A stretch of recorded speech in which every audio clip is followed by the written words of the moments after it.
My name is Rachel Manor. I live in Buffalo, New York, and I'm a member of the Queen City Worker Center. So, Rachel, what are some of the major local struggles that you're currently involved with?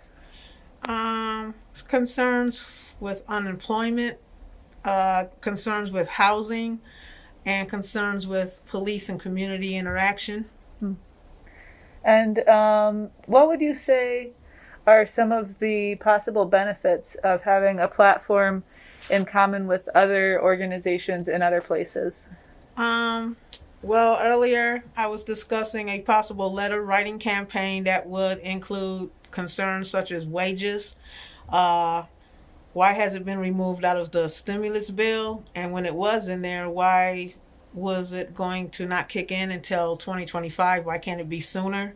But now it's been removed. Rents, there needs to be rent caps. The rents are astronomically high, ridiculously high, even for luxury places, but definitely nothing of any convenience for the low income.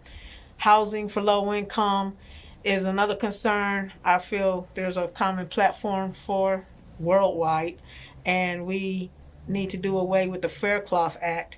I know a lot of people aren't aware of the Fair Cloth Act, and do away with the at will law, which affects employment. And it doesn't take an Einstein to know that if you make more money, you can pay the rent. If you can't afford the rent, we need to lower the rents and raise the wages, not lower the wages and raise the rents. And then complain about the state of welfare and the state of homelessness and even the state of crime, as far as drug dealing and drug use and things of that nature. And I feel that's a common platform that a lot of people are aware of and have a lot in common, but there needs to be a lot of education on the Fair Cloth Act and the at will law and how it affects everything directly and indirectly. Could you tell us a little more about what the Fair Cloth Act is and what the at will law is and why you think they're bad? The at will law for employers allows them to fire you at will. And it's a law that contradicts itself because in the law it says as long as it's not discriminatory. Well, if you don't tell me why you're letting me go and it has nothing to do with customer employee relationships or my performance and job duties, but you're just telling me it's not working out under the New York state law, I don't have to give you a reason, which was said to me on one job, then how do I know it's not discriminatory? How do I know it's not because you're black, you're a female, you're not attractive that enough to represent our, I don't like how you wore your pants today? We don't know that. So it doesn't prove that it wasn't discriminatory. Also, their excuse is people can leave at will, so they should be able to be fired at will. But they don't give you 2 weeks notice when they fire you. You, however, are supposed to put in 2 weeks notice when you're let go.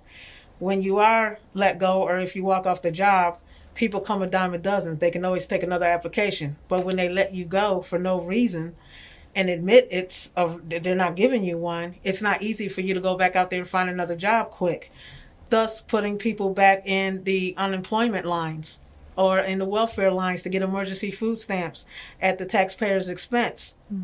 The Fair Cloth Act is, if I understand correctly, and it's tons of things on Google and research, of course, the internet. Basically, it stops a developer or anyone from breaking ground to specifically build for low-income housing. They have to either take the buildings that are already there and try to refurbish them and turn those into living places that would be adequate for human habitation, or you can't break ground to specifically build for low income, but they can break ground to build for luxury housing. So it's something to do with the developers coming in from other places, and they're not supposed to specifically make anything for low income housing, something of that nature. But basically, that's what that is. And what a big disservice that is to not only the poor people that need a place, but even to the working people that may even own their own homes, because directly and indirectly, far as taxes and far as resources go, it affects everyone. And when you keep the little man down, you're only hurting yourself. If I was going to sum it up, picture a body in a wheelchair. You can do without your ears, your sight. You can do without your hearing. You can do without your hands, a missing limb. But you chop off the feet, the whole body is in a wheelchair. The feet, the poor people are the feet of society. We keep it moving. You chop them off, everyone's in a wheelchair. The figure of speech that I'm using, you may not think so, but you are. It affects you directly and indirectly. Conversation-wise, economic-wise, financially, emotionally, materialistically, on all levels. When we turn a blind eye to someone, we only hurt ourselves. When we help someone lift up, you have prosthetics for feet. You know, people can put those on and they learn to walk again. They become independent. So changing these laws and righting the wrongs and fighting for justice and just having some fairness and treating people like human beings, that will help us become independent. When we won't have to be dependent on your tax dollars or the government.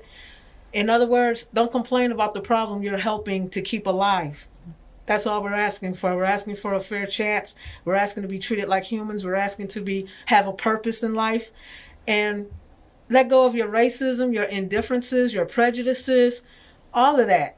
We're all humans and we're all here. And it sounds like a kumbaya moment, what I say, but the reality is things are affecting people out there. And this is 2021, not 1921 or 1821.